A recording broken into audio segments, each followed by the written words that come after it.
মৰমৰ পঞ্চমমান শ্ৰেণীৰ ছাত্ৰ-ছাত্ৰীসকল তোমালোকৰ পৰিৱেশৰ পাঠ নং 13 ভাৰতৰ স্বাধীনতা আন্দোলন আৰু অসম এই পাঠটি আমি পঢ়াবলৈ গৈছো লগতে এক আলোচনাৰ লগতে আমি প্ৰশ্নোত্তৰবোৰ সমাধান কৰিম এতিয়া মৰমৰ ছাত্ৰ-ছাত্ৰীসকল আমি পাঠটোত আগবঢ়াৰ আগতে যদি তোমালোকে মোৰ চেনেলটোত নতুনকৈ আহিছা তেতিয়া হলে এটা সাবস্ক্ৰাইব কৰি দিবা আৰু যদি ভিডিওটো ভাল লাগে তেতিয়া হলে এটা লাইক কৰিবা আৰু নোটিফিকেশন বেলটো অন কৰি দিবা যাতে তোমালোকে সকলোবোৰ ভিডিও পোনছাতে পাবলৈ সক্ষম হোৱা আৰু বন্ধুবৰ্গৰ মাজত ভিডিওবোৰ শেয়াৰ কৰি দিবাচোন আহা আমি এতিয়া দেৰি নকৰি পেলাই পাঠটোলৈ আগবাঢ়ো পাঠটো আমাৰ ভাৰত এখন স্বাধীন দেশ বুলি ক'লে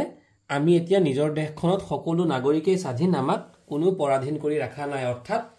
1947 চনৰ 15 আগষ্টৰ আগত আমাক ব্ৰিটিছসকলে পৰাধীন কৰি ৰাখিছিলে ভাৰতৰ প্ৰাকৃতিক সামাজিক সাংস্কৃতিক পৰিৱেশ অতি মনোমোহা আমি সকলোৱে আমাৰ দেশখনক লৈ গৌৰৱবোধ কৰো পিছে আমাৰ দেশখন 1947 চনৰ 14 আগষ্টলৈকে স্বাধীন নাছিল ব্ৰিটিছ শাসনৰ অধীনত আছিল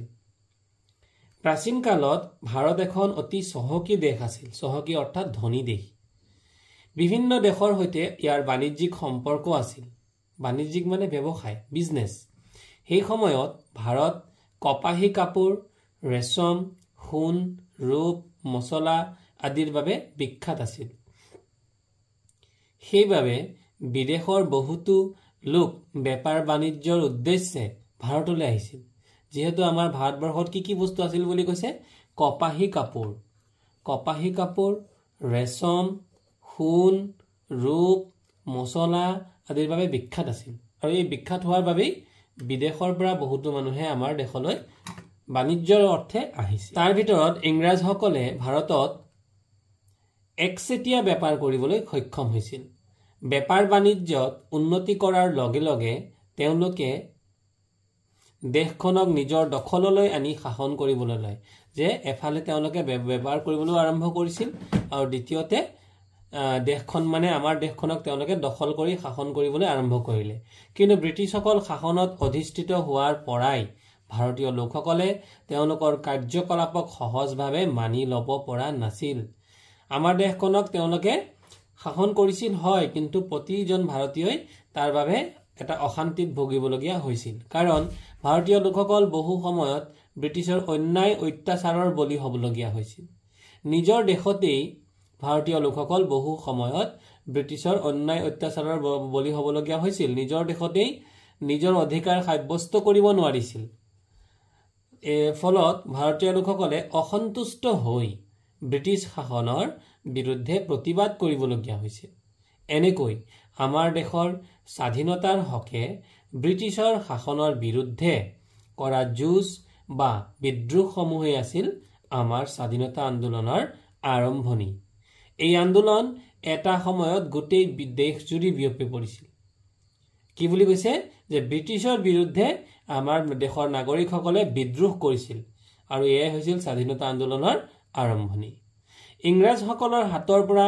ভাৰতবৰ্ষক স্বাধীন কৰিবলৈ আমাৰ দেশৰ বহুতো লোকে আন্দোলনত নামি পৰিছিল তেখেতসকলৰ ভিতৰত মহাত্মা গান্ধী জৱাহৰলাল নেহেৰু সুভাষ চন্দ্ৰ বসু সৰোজিনী নাইডু আবুল কালাম আজাদ আদিয়ে প্ৰধান এয়া তেওঁলোকৰ কিছুমান আলোকচিত্ৰ কিছুমান ছবি ইয়াত দিয়া হৈ আছে এয়া মহাত্মা গান্ধী জৱাহৰলাল নেহেৰু নেতাজী সুভাষ চন্দ্ৰ বসু সৰোজিনী নাইডু আৰু মৌলানা আবুল কালাম আজাদ ভাৰতৰ স্বাধীনতা সংগ্ৰামত অসমৰ মানুহেও বহুতো অৰিহণা যোগাইছিল আমাৰ অসমখন 1826 চনৰ ইয়াণ্ডাবু সন্ধিৰ পাছত ইংৰাজৰ অধীনলৈ যায় কি বুলি ক'লে যে 1826 চনত এটা সন্ধি হৈছিল এই সন্ধিটোৰ পৰাই আমাৰ অসম ৰাজ্যখনো কি হৈ গ'ল ব্ৰিটিছৰ অধীনলৈ গৈছিল তেতিয়াৰে পৰাই অসমৰ জনসাধাৰণেও স্বাধীন হ'বলৈ বিচাৰিছিল দেশৰ স্বাধীনতা সংগ্ৰামত আগভাগ লোৱা অসমৰ কেইজনমান লোকৰ নাম জানি লওঁ আহা গোমধৰ কোঁৱৰ প্ৰথমতে মণিৰাম দেৱান দুতিৰাম বৰুৱা পিয়লি ফুকন পিয়লি বৰুৱা বাহাদুৰ গাঁওবুঢ়া জিউৰাম দুলিয়া বৰুৱা ফৰমুদ আলী এয়া নাম হৈছে যিসকলে আমাৰ অসমৰ মানুহ আৰু তেওঁলোকে স্বাধীনতা আন্দোলনতো তেওঁলোকো অসমখনক স্বাধীন কৰিবৰ বাবে তেওঁলোকো স্বাধীনতা আন্দোলনত জঁপিয়াই পৰিছিল ব্ৰিটিছৰ শাসনৰ বিৰুদ্ধে আন্দোলন কৰাৰ কাৰণে পিয়লি ফুকন আৰু জিউৰাম দুলীয়া পিয়লি ফুকন আৰু কি বুলি ক'লে জিউৰাম দুলীয়া বৰুৱা 1830 চনত ফাঁচি দিয়া হৈছিল মনত ৰাখিবা তোমালোকে মনিৰাম দেৱান আৰু পিয়লি বৰুৱাক 1858 চনত ফাঁচি দিয়া হৈছিল গতিকে চোৱা কিমান 1830 চনত ফাঁচি দিছে আকৌ 1858 চনত কাক দিছে মনিৰাম দেৱান আৰু পিয়লি বৰুৱা গতিকে আমাৰ মনিৰাম দেৱানক শহীদ হিচাপে আমি সদায় চিৰনমস্য আমাৰ আৰু তেওঁক আমি শ্ৰদ্ধা কৰো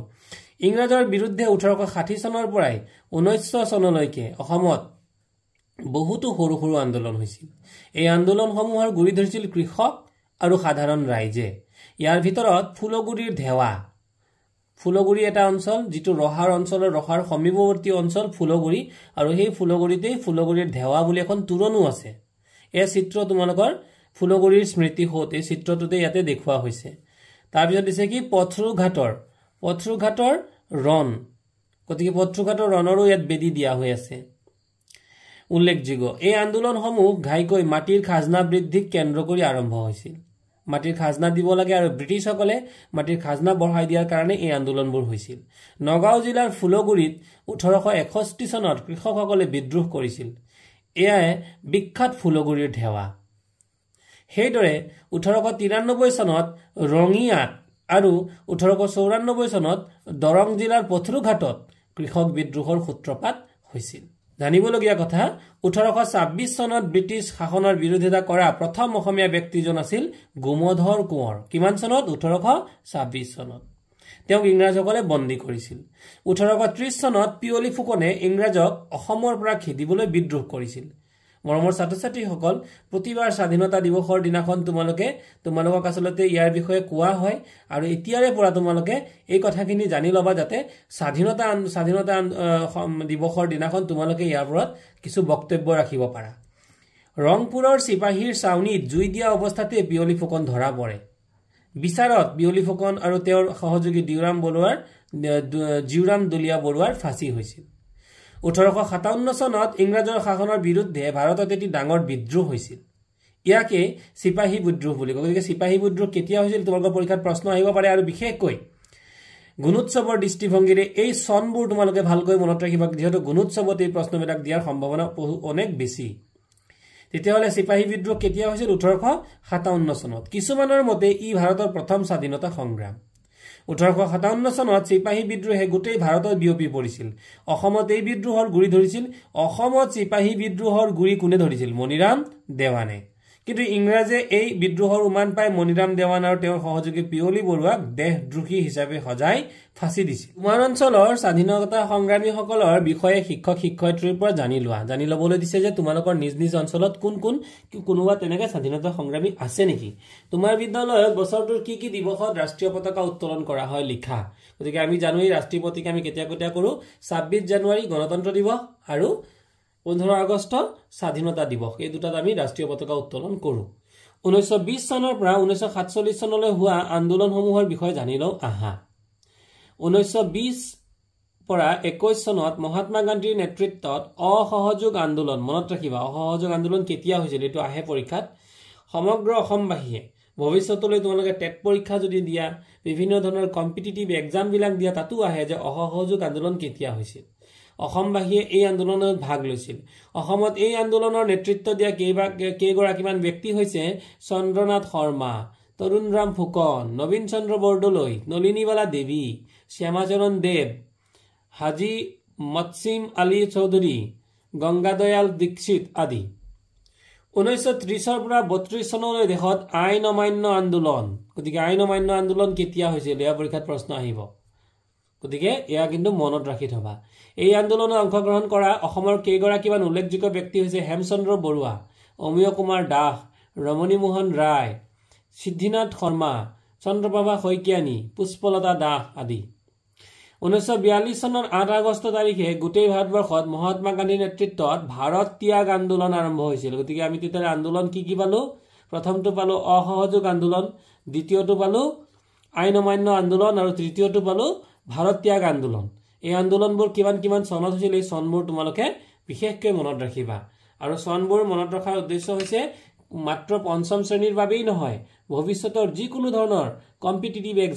এক্সামবোৰত কিন্তু তোমালোকৰ এই চনবোৰ মনত ৰাখি থবা অসমত এই আন্দোলনৰ নেতৃত্ব দিয়া কেইগৰাকীমান লোকৰ নাম হৈছে গোপীনাথ বৰদলৈ কোন আন্দোলন ভাৰত ত্যাগ আন্দোলন গোপীনাথ বৰদলৈ হয়নে বাৰু অসমৰ প্ৰথম মুখ্যমন্ত্ৰী মুছনুৰাম মেধি মহম্মদ তৈবুল্লাহ ফখৰুদ্দিন আলী আহমেদ কমলা মিৰি ভীমবৰ দেউৰী অৰুণ কুমাৰ দে সৰলা বাৰ্লা দেৱ আদি 1942 চনৰ 9 অক্টোবৰত তেতিয়াৰে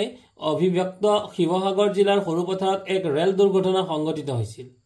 কুশল কোঁৱৰক এই দুৰ্ঘটনাৰ বাবে দোষী সাব্যস্ত কৰি অন্যায়ভাৱে ফাঁচি দিছিল আনহাতে গহপুৰ থানাত জাতীয় পতাকা উত্তোলন কৰিবলৈ যাওঁতে কনকলতা বৰুৱা গতিকে কনকলতা বৰুৱাৰ কথা তোমালোকে কিন্তু তৃতীয় শ্ৰেণীতো পাইছা আৰু মুকুন্দ কাকতি পুলিচৰ গুলীত শ্বহীদ হৈছিল দলত আলোচনা কৰি লিখা স্বাধীনতা সংগ্ৰামীসকলে কৰা আন্দোলনৰ পৰা আমাৰ কি উপকাৰ হ'ল তেওঁলোকৰ বাবে আমি আজি স্বাধীনভাৱে মুক্ত বতাহৰ তলত মুক্ত আকাশৰ তলত সচ্ছলভাৱে উশাহ লৈ নিজৰ অভিমতবোৰ ব্যক্ত কৰি নিজে স্বাধীনভাৱে সকলো চাৰিওফালে আমাৰ নিজৰ সকলোবোৰ স্বাধীনতা উপভোগ কৰি আমি জীয়াই থাকিব পাৰিছো ভাৰত ত্যাগ আন্দোলনৰ পাছতেই ইংৰাজ চৰকাৰে ভাৰতখন তেওঁলোকৰ অধীনত ৰখাটো সম্ভৱ নহ'ব বুলি অনুভৱ কৰে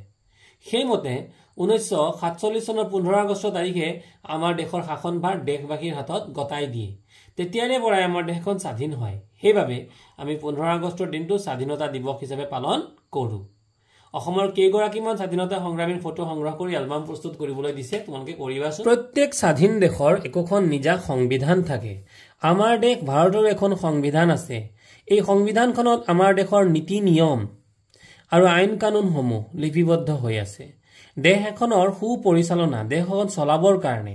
আৰু নাগৰিকৰ ৰক্ষণাবেক্ষণৰ বাবে এক নীতি নিয়ম আৰু আইন কানুনবোৰকে সামগ্ৰিকভাৱে সংবিধান বুলি কোৱা হয় যে তোমালোকে মৰমৰ ছাত্ৰ-ছাত্ৰীসকল আমাৰ বিদ্যালয়খন বা তোমালোকৰ বিদ্যালয়খনৰো কিছুমান নীতি নিয়ম আছে যেনে 9টা বজাত তোমালোকে প্ৰাতঃ সভা কৰিব লাগে হয়নে বাৰু তাৰ আগতে আহি পেলাই তোমালোকে সাফাই কাৰ্য কৰিব লাগে 12 বজাত তোমালোকৰ মধ্যাহ্ন ভোজন বা লেজাৰ হয় হয়নে বাৰু 1:30 পৰা 2টা বজাৰ আগত তোমালোকৰ ছুটি হয় গতিকে এয়া হৈছে তোমালোকৰ বিদ্যালয়ৰ নিয়ম ঘৰত আহি পোৱাৰ লগে লগে তোমালোকে হাত ভৰি দি অকমান জিৰাই তাৰ পিছত হয়তো খোৱা বোৱা কৰা আৰু পিছত তোমালোকে খেলা ধূলা কৰা গতিকে ঘৰ এখনে হওক বিদ্যালয় এখনে হওক চলিবৰ বাবে যেনেকৈ নীতি নিয়মৰ প্ৰয়োজন এখন দেশ চলিবৰ বাবেও কিন্তু কি লাগিব নীতি নিয়ম লাগিব এই সংবিধানখন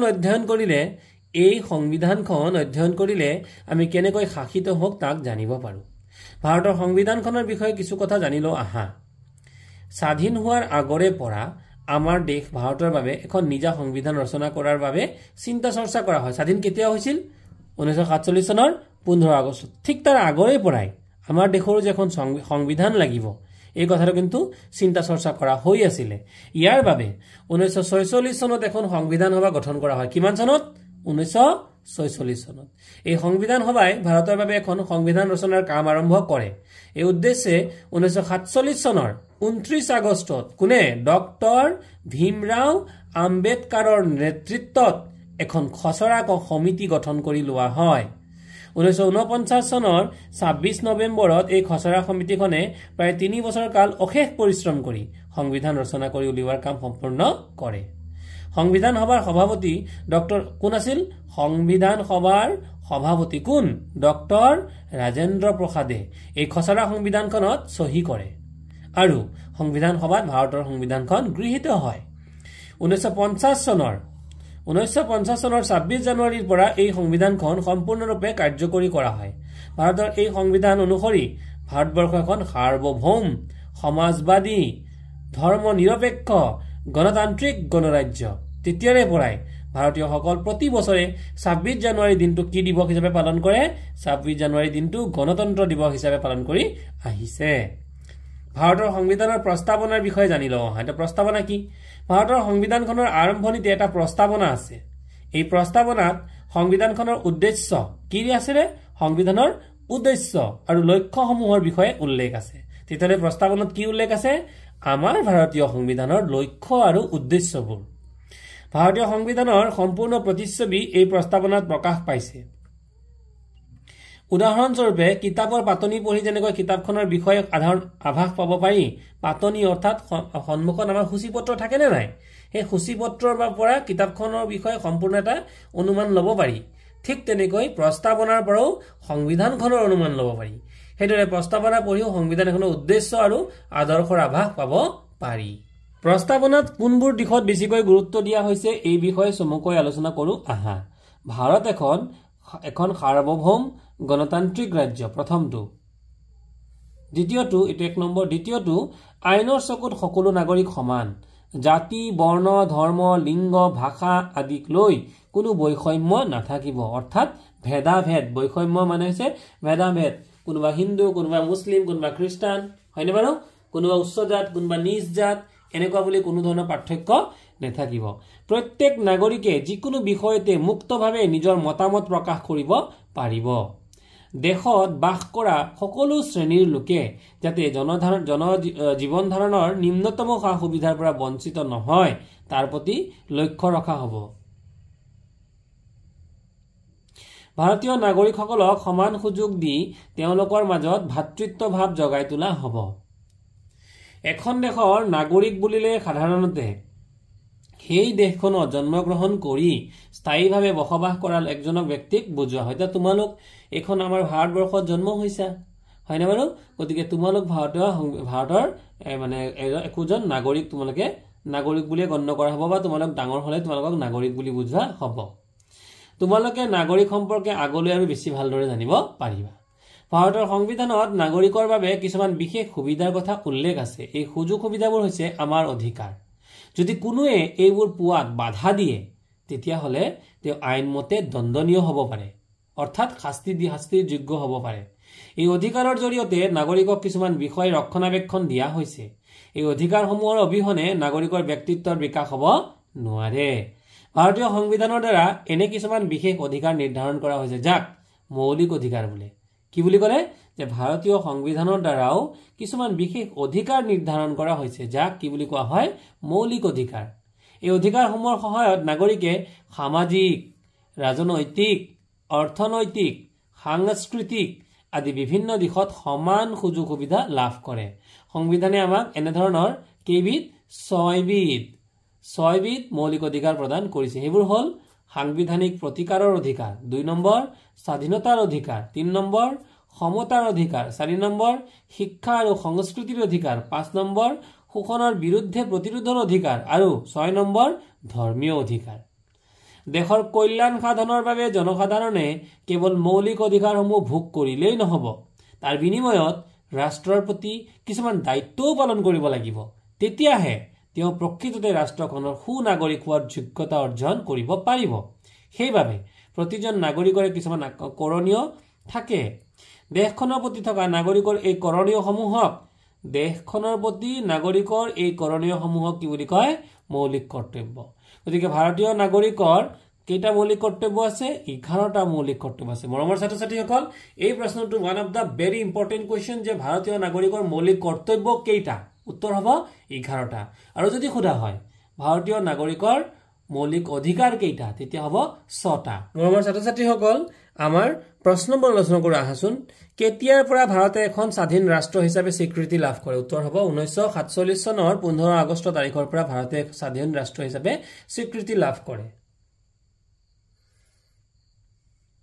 ভাৰতীয় নাগৰিকৰ কেইটা মৌলিক কৰ্তব্য আছে, উত্তৰ হ'ব ভাৰতীয় নাগৰিকৰ 11টা মৌলিক কৰ্তব্য আছে। সংবিধান সভাৰ সভাপতি কোন আছিল, উত্তৰ সংবিধান সভাৰ সভাপতি ডক্টৰ ৰাজেন্দ্ৰ প্ৰসাদ আছিল। সংবিধান খচৰা কমিটিৰ নেতা কোন আছিল, সংবিধান খচৰা কমিটিৰ নেতা ডক্টৰ ভীমৰাও আম্বেদকাৰ আছিল। ভাৰতীয় সংবিধানখন কেতিয়া গৃহীত হৈছিল, 1949 চনৰ 26 নৱেম্বৰত ভাৰতীয় সংবিধানখন গৃহীত কৰা হৈছিল। মৌলিক অধিকাৰ বুলিলে কি বুজা, ভাৰতীয় সংবিধানত নাগৰিকসকলে যাতে সামাজিক, ৰাজনৈতিক, অৰ্থনৈতিক, সাংস্কৃতিক আদি বিভিন্ন দিশত সমান সা সুবিধা লাভ কৰে তাৰ বাবে 6বিধ অধিকাৰৰ কথা উল্লেখ আছে।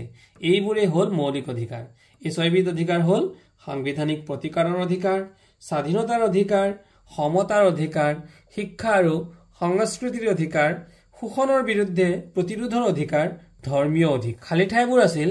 আমি 1950 চনৰ পৰা প্ৰতি বছৰে 26 জানুৱাৰী তাৰিখে গণতন্ত্ৰ দিৱস হিচাপে গণতন্ত্ৰ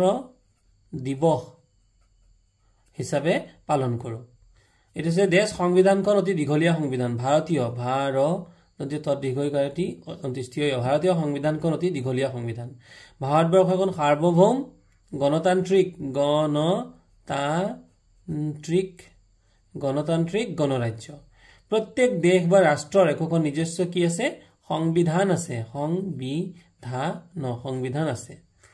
দেশ চনৰ আগষ্টৰ দিনা ভাৰতে স্বাধীনতা লাভ কৰে 1947 চনৰ